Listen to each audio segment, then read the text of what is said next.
ಎಲ್ರಿಗೂ ನಮಸ್ಕಾರ. ಒಂದೇ ಒಂದು ನಿಮಿಷ. ಇದು ಜಿಂದಾಬಾದ್ ಕೂಗುವಂತ ಕಾರ್ಯಕ್ರಮ ಅಲ್ಲ.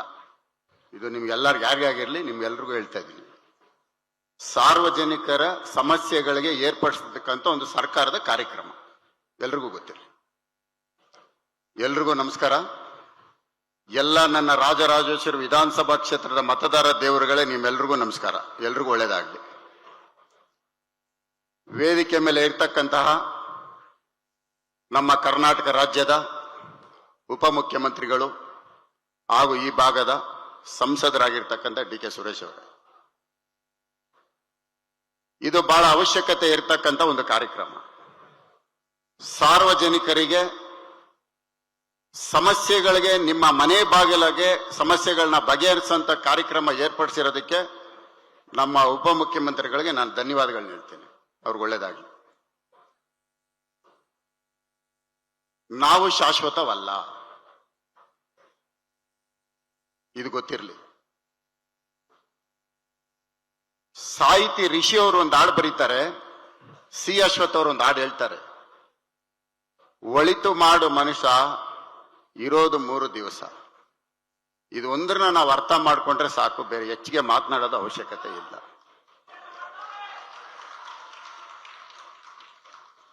ನಾವು ಬಹಳ ಪ್ರಮುಖವಾಗಿ ನೆನೆಸ್ಕೊಳ್ಬೇಕಾದಂತ ಕೆಲವು ವ್ಯಕ್ತಿಗಳು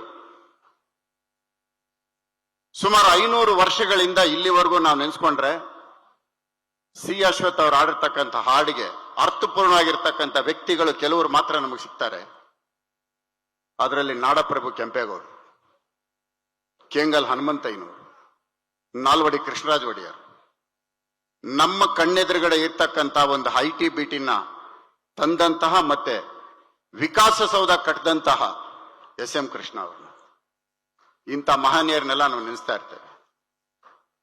ಇವರಿಲ್ಲ, ಆದ್ರೆ SM ಕೃಷ್ಣ ಅವರು ಇದ್ದಾರೆ.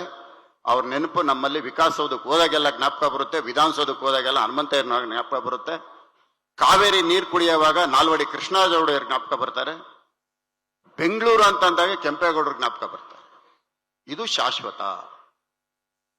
ನಾನು ಯಾತಕ್ಕೆ ಇವತ್ತು ಈ ಸಭೆಯಲ್ಲಿ ಹೇಳ್ತಾ ಇದ್ದೀನಿ ಅಂದ್ರೆ, ನಮ್ಮ ಉಪಮುಖ್ಯಮಂತ್ರಿಗಳ ಮೇಲೆ ಅಪಾರವಾದ ಭರವಸೆ ಈ ಕರ್ನಾಟಕ ರಾಜ್ಯ ಮತ್ತೆ ಬೆಂಗಳೂರು ನಗರದ ಜನತೆ ಇಟ್ಟಿದ್ದಾರೆ. ಏನೋ ಒಂದು ಕೊಡುಗೆ ಕೊಟ್ಟೇ ಕೊಡ್ತಾರೆ, ಚರಿತ್ರೆಯಲ್ಲಿ ಅವರ ಹೆಸರು ಉಳ್ಕೊಳ್ಳುತ್ತೆ ಅನ್ನೋ ನಂಬಿಕೆ ಈ ಬೆಂಗಳೂರಿನ 2 ಕೋಟಿ ಜನಸಂಖ್ಯೆನೂ ಇಟ್ಟಿದ್ದಾರೆ. ನಾನು ರಾಜರಾಜೇಶ್ವರಿ ವಿಧಾನಸಭಾ ಕ್ಷೇತ್ರದ ಬಗ್ಗೆ ಮಾತನಾಡೋದಕ್ಕೆ ಹೋಗೋದಿಲ್ಲ. ದೇವರು ನನಗೆ ಕೊಟ್ಟಂತ ತಿಳುವಳಿಕೆ, ನನಗೆ ಕೊಟ್ಟಂತ ಶಕ್ತಿಯಲ್ಲಿ, ನನಗೆ ಇರ್ತಕ್ಕಂಥ ಶಕ್ತಿಯಲ್ಲಿ ಎಷ್ಟು ಕೆಲಸ ಮಾಡಬೇಕು ಅಷ್ಟು ಮಾಡಿದ್ದೇನೆ. ಉಳಿಕೆ ಆಗಿರ್ತಕ್ಕಂಥದಕ್ಕೆ ಇವತ್ತು ನೀವು ಇಲ್ಲಿ ಬಂದಿದ್ದೀರಿ. ನಿಮ್ಮ ಸಮಸ್ಯೆಗಳನ್ನ ನಮ್ಮ ಉಪಮುಖ್ಯಮಂತ್ರಿಗಳ ಹತ್ರ ಹೇಳಿ ಅವರು ಸಹ ಇದನ್ನು ಬಗೆಹರಿಸ್ತಾರೆ ಅನ್ನೋ ನಂಬಿಕೆ ನನಗಿದೆ. ಬಹಳ ಹತ್ತಿರದಿಂದ ನೋಡಿದಂತ ಬೆಂಗಳೂರಿನ ಕೆಲವು ವ್ಯಕ್ತಿಗಳಲ್ಲಿ ನಾನು ಮತ್ತೆ ನಮ್ಮ ಉಪಮುಖ್ಯಮಂತ್ರಿಗಳು ಬಹಳ ಹತ್ತಿರದಲ್ಲಿ ನೋಡ್ತಕ್ಕಂಥವ್ರು ನಾವಿಬ್ರು. ಬೆಂಗಳೂರು ಎಷ್ಟು ಬೆಳೆದಿತ್ತು, ಈಗ ಎಷ್ಟು ಬೆಳೆದಿದೆ ಅಂತ ನಾವು ನೋಡಿರೋರು. ಏನೋ ಒಂದು ಕೊಡುಗೆ ಕೊಟ್ಟೇ ಕೊಡ್ತಾರೆ ಅನ್ನೋ ನಂಬಿಕೆ ಯಾರಿಗಿದೆಯೋ ಇಲ್ಲೋ ಗೊತ್ತಿಲ್ಲ, ನನಗೆ ಅಪಾರವಾಗಿದೆ. ಮಾಡ್ತಾರೆ ಅಂತ. ಎಲ್ರಿಗೂ ಒಳ್ಳೇದಾಗ್ಲಿ. ಈ ವೇದಿಕೆನ ರಾಜಕೀಯದ ವೇದಿಕೆಯಾಗಿ ಮಾಡಕ್ಕಾಗ್ಲಿ, ನನ್ನ ಕ್ಷೇತ್ರದ ಸಮಸ್ಯೆಗಳನ್ನ ನಾನು ಹೇಳೋದಕ್ಕಾಗ್ಲಿ ಇದು ಅಲ್ಲ. ನನ್ನ ಮತದಾರ ದೇವರುಗಳು ನೀವ್ ಹೇಳಿ ನಿಮ್ಮ ಸಮಸ್ಯೆಗಳನ್ನ, ಅದು ಬಗೆಹರಿಸ್ಕೊಳ್ತಾರೆ ಅಂತದ್ದು ನಿಮ್ಮ ಜೊತೆಗೆ ನಾನು ಇರ್ತೇನೆ. ವಿಶೇಷವಾಗಿ ಎಲ್ಲ ಅಧಿಕಾರಿ ವರ್ಗದವರು ಇವತ್ತು ವೇದಿಕೆ ಮೇಲೆ ಇದ್ದೀರಿ, ತಮಗೂ ಸಹ ಒಳ್ಳೇದಾಗ್ಲಿ. ದೇವರು ಖುದ್ದಾಗಿ ಬಂದು ಯಾರಿಗೂ ಸಹಾಯ ಮಾಡಲ್ಲ. ಅಧಿಕಾರಿಗಳು ನಿಮ್ಮ ರೂಪದಲ್ಲಿ ಬರ್ತಾರೆ. ಜನರಿಗೆ ಸ್ಪಂದಿಸಿ ಕೆಲಸ ಮಾಡೋಂಥ ಕೆಲಸ ನೀವು ಮಾಡ್ತೀರಿ ಅಧಿಕಾರಿಗಳು ಅಂತ ನಾನು ಭಾವಿಸ್ತೇನೆ. ಅಧಿಕಾರಿ ವರ್ಗ ಸರಿಗಿದ್ರೆ ಜನರು ನಮ್ಮ ಹತ್ರಕ್ಕೆ ಬರೋದಿಲ್ಲ, ಇದು ಗೊತ್ತಿರಲಿ. ಅರ್ಜಿ ಬಂದು ಕೂಡಲೇ ತಾವು ಸಮಸ್ಯೆನ ಕೂಡಲೇ ಬಗೆಹರಿಸಿದ್ರೆ ರಾಜಕಾರಣಿಗಳನ್ನ ಸಾರ್ವಜನಿಕರು ನೆನೆಸ್ಕೊಳ್ಳೋದು ಇಲ್ಲ. ಎಲ್ರಿಗೂ ಒಳ್ಳೇದಾಗ್ಲಿ. ಸಮಸ್ಯೆಗಳು 108, ಪರಿಹಾರ ಒಂದೇ ಸ್ಥಳದಲ್ಲಿ. ಮತ್ತೊಮ್ಮೆ ನನ್ನ ಮತದಾರ ದೇವರುಗಳೇ, ನಿಮ್ಮೆಲ್ರಿಗೂ ಒಳ್ಳೇದಾಗಲಿ. ನಮಸ್ಕಾರ. ಜೈ ಹಿಂದ್, ಜೈ ಕರ್ನಾಟಕ. ಅನುಕ್ಷಣದ ಸುದ್ದಿಗಳಿಗಾಗಿ ವಿಸ್ತಾರ ನ್ಯೂಸ್ ಯೂಟ್ಯೂಬ್ ಚಾನೆಲ್ ಸಬ್ಸ್ಕ್ರೈಬ್ ಮಾಡಿ.